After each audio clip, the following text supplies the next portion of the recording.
বন্ধুরা, প্রতিদিনের লাঞ্চের টেবিলে হোক কিংবা ব্রেকফাস্ট অথবা ডিনার, আমরা চিন্তা করতে থাকি কি রান্না করা যায়, কি রান্না করলে সেটা দিয়ে খাওয়া হবে ভালো। তো সেই রকমই একটা সুস্বাদু রেসিপি নিয়ে আজকে চলে এসেছি আমি, যেটা রান্না করলে এক থালা ভাত কিন্তু নিমেষেই শেষ হয়ে যাবে। বন্ধুরা, এখন বাজারে চলে এসেছে ওল, তাই ঝটপট বাজার থেকে ওল কিনে নিয়ে চলে এসেছি রেসিপিটা তোমাদের সাথে শেয়ার করার জন্য। আমি যেভাবে বাড়িতে রেসিপিটা করে থাকি সেইভাবেই তোমাদের সাথে শেয়ার করব। বেশি রিচ নয়, খুব কম তেল মশলায় রান্না, তোমরা দেখলে অবশ্যই বুঝতে পারবে। তার জন্য দেখো, ওলগুলোকে আমি ডুমো ডুমো করে কেটে নিয়েছি, চৌকো সাইজ করে কেটে নিয়েছি, একদম পনিরের মতো। দুটো বড় আলুও কেটে নিয়েছি, একটা টমেটো কেটে নিয়েছি। এখানে মশলার জন্য পেঁয়াজ কুচি, রসুন কুচি, হাফ ইঞ্চি আদা, 3টে কাঁচা লঙ্কা আর একটা টমেটো, আর কিছুটা পরিমাণ পেঁয়াজ এমনি কুচিয়ে রেখেছি। তো প্রথমেই মিক্সার মেশিনে মশলাটা দিয়ে দেব, তারপরে একটা পেস্ট বানিয়ে নেব। যে যে মশলাগুলো আমি ব্যবহার করলাম তোমরা সেখান থেকে বাড়াতেও পারো, আবার একটা দুটো স্কিপ করতে পারো। স্কিপ এই জন্য বললাম যে অনেকেই কিন্তু রসুন খেতে পছন্দ করে না, সেজন্য তোমরা যদি কেউ রসুন খেতে না পছন্দ করো, শুধু পেঁয়াজ দিয়ে করবে, টমেটো দিয়ে, লঙ্কা দিয়ে, আদা দিয়ে, তাহলে কিন্তু খেতে দুর্দান্ত হবে। একটা কড়াই বসিয়ে দিয়েছি আমি, কড়াই দিয়ে দিয়েছি হাফ চা চামচ মতো পাঁচফোড়ন, তারপরে দিয়ে দিয়েছি কোচানো পেঁয়াজগুলো, একটু ভালো করে ভেজে দিয়ে দিয়েছি হাফ চা চামচ মতো চিনি। এই সময় চিনিটা দিলে কালারটা কিন্তু খুব ভালো আসে। তারপরে একটু নেড়ে চেড়ে দিয়ে দিয়েছি কেটে রাখা আলুগুলো। আমি এখানে আলুগুলো ছোটো ছোটো করেই কেটেছি, তোমরা চাইলে ডুমো ডুমো করে কেটে কুকারে সেদ্ধ করে নিতে পারো। তারপরে খুব ভালো করে নেড়ে চেড়ে মিশিয়ে আমি কিন্তু ঢাকা দিয়ে দিয়েছিলাম। ঢাকা খুলে দেখো, খুব সুন্দর কিন্তু আমার ভাজা হয়ে গেছে। তবে আমার এখানে যতটা পরিমাণে ভাজা তোমাদেরকে তো আমি দেখিয়েই দিচ্ছি, এরকমভাবে ভেজে কিন্তু রান্নাটা করবে, খুব বেশি ভাজবার প্রয়োজন পড়বে না। দিয়ে দিয়েছি কোচানো টমেটো, টমেটো দিয়ে কিছুক্ষণ নেড়ে নেবার পর তারপর দিয়েছি এখানে ওলগুলো কিন্তু আমি সেদ্ধ করিনি। ওলগুলো দিয়ে প্রথমে অনেকক্ষণ আমি কড়াইয়ের মধ্যে নাড়াচাড়া করতে থাকবো, আর তারপরে এখানে আমি কিছুক্ষণ ঢাকা দিয়ে দেব। ঢাকা দিয়ে মিনিট 2 মতো রেখেছিলাম। তারপরে কিন্তু আবার দেখো ঢাকা খুলে খুব ভালো করে নেড়ে চেড়ে নিলাম, আর তারপরে এখানে দিয়ে দেব পেস্ট করে রাখা সেই মশলাটা। এখানে কিন্তু সব রকমই দেওয়া আছে।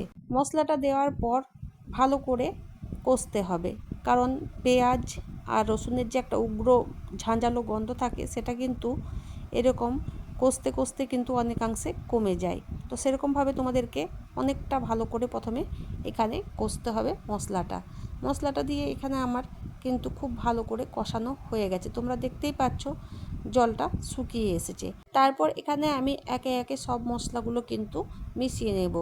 দিয়ে দিলাম এখানে 1 চা চামচ মতো হলুদ গুঁড়ো, তোমরা কিন্তু প্রয়োজন মতো দেবে। তারপরে দিয়ে দিলাম পরিমাণ মতো লবণ আর হলুদের পরিমাণটা কিন্তু তোমরা নিজেদের প্রয়োজন মতো দেবে। এখানে দিয়ে দিলাম লাল লঙ্কার গুঁড়ো, আমি কাশ্মীরি লঙ্কার গুঁড়ো আজকে ব্যবহার করিনি, লাল লঙ্কার গুঁড়ো দিয়েছি। তারপরে দিয়ে দিলাম 1 চামচ জিরে গুঁড়ো। ব্যাস, আর কোনো মশলা এখানে আমি অ্যাড করব না। এই অল্প মশলাতে আজকের রান্না কিন্তু বাজিমাত। সব কিছু মশলা দিয়ে আবারও খুব ভালো করে মিশিয়ে নিচ্ছি। তোমরা দেখতেই পাচ্ছ কড়াইয়ের তলাটা কিন্তু ধরে যাচ্ছে, এরকমভাবে মশলাটা কষতে হবে, তবে কখনো মশলার যে স্বাদটা সেটা ভালো করে সবজির মধ্যে মিশে যাবে। এখানে আমার খুব ভালো মতো কষানো হয়ে গেছে। তারপরে এখানে আমি কিন্তু প্রয়োজন মতো জল দিয়ে দিচ্ছি। খুব বেশি জল এখন আমি এখানে ব্যবহার করব না, যাতে ওল আর আলু ডুবে যায় সেরকমভাবে আমি জল এখানে দিলাম। তারপরে এখানে একটা আমি কুকার নিয়েছি, কুকারের মধ্যে আমি সব সবজিটা আমি এখানে ট্রান্সফার করে নিলাম, কারণ কড়াই করলে অনেকটা পরিমাণে টাইম লাগবে, আর আজকে আমি এই রান্নাটা খুব তাড়াহুড়োর মধ্যেই করছি, সেজন্য আমি কুকারের মধ্যে ট্রান্সফার করে নিলাম। সব সবজিটা আমার কিন্তু কুকারের মধ্যে দেওয়া হয়ে গেছে। কুকারে ঢাকনা লাগিয়ে আমি কিন্তু এখানে 3টে থেকে 4টে সিটি দিয়ে দেব, তাহলেই কিন্তু আমাদের সবজি একেবারে রেডি। হ্যাঁ, তোমরা চাইলে কিন্তু কম আঁচে একটা কিংবা 2টা সিটি দিতে পারো। আমি কিন্তু খুব বেশি হাই ফ্লেমে আমি কিন্তু 4টে সিটি এখানে আমি দিয়ে দিয়েছি। তারপর দেখো যে কড়াইটাতে আমি মশলাটা তৈরি করেছিলাম সেই কড়াইয়ের মধ্যে আমি কিন্তু আবার এখানে ট্রান্সফার করে নিলাম। হয়ে গেল এখানে আমার ট্রান্সফার করা। তারপরে একটুখানি কুকারের মধ্যে জল দিয়ে কিন্তু সবজিটাতে দিয়ে দিলাম। এবার তোমরা দেখতেই পাচ্ছ কেমন সবজিটার কালার হয়েছে, আর খেতেও কিন্তু দুর্দান্ত স্বাদ হয় এরকমভাবে রান্না করলে।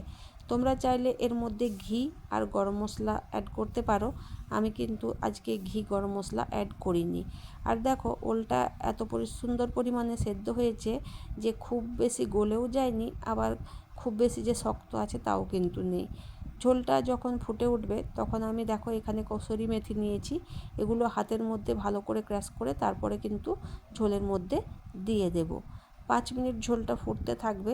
তা 5 মিনিট পর কিন্তু আমাদের একদম সবজিটা রেডি হয়ে যাবে। তো এই ছিল আমার আজকের রেসিপি, ওল আর আলু দিয়ে একটা সবজি রান্না। ফাইনালি আমার রেসিপিটা তৈরি। কেমন হয়েছে তোমরা অতি অবশ্যই কমেন্টে জানাবে, আর একবার এরকমভাবে ট্রাই করবে, অবশ্যই তোমাদের ভালো লাগবে। তো চলো বন্ধুরা, আজকের ভিডিওটা আমার এই পর্যন্তই। দেখা হচ্ছে তোমাদের সাথে আবার কোনো নতুন ভিডিওর সাথে। তো এরকম ভালোবাসা দেওয়ার জন্য তোমাদেরকে অনেক অনেক ধন্যবাদ। চ্যানেলে নতুন হয়ে থাকলে চ্যানেলটা সাবস্ক্রাইব করে অবশ্যই পাশে থেকো, আর পাশে থাকা বেল আইকনটি প্রেস করে রাখো, যাতে আমি যখনই কোনো নতুন ভিডিও ছাড়বো সবার প্রথমে তোমাদের কাছে চলে যাবে। তো বাই বাই বন্ধুরা, টাটা, ভালো থেকো সবাই।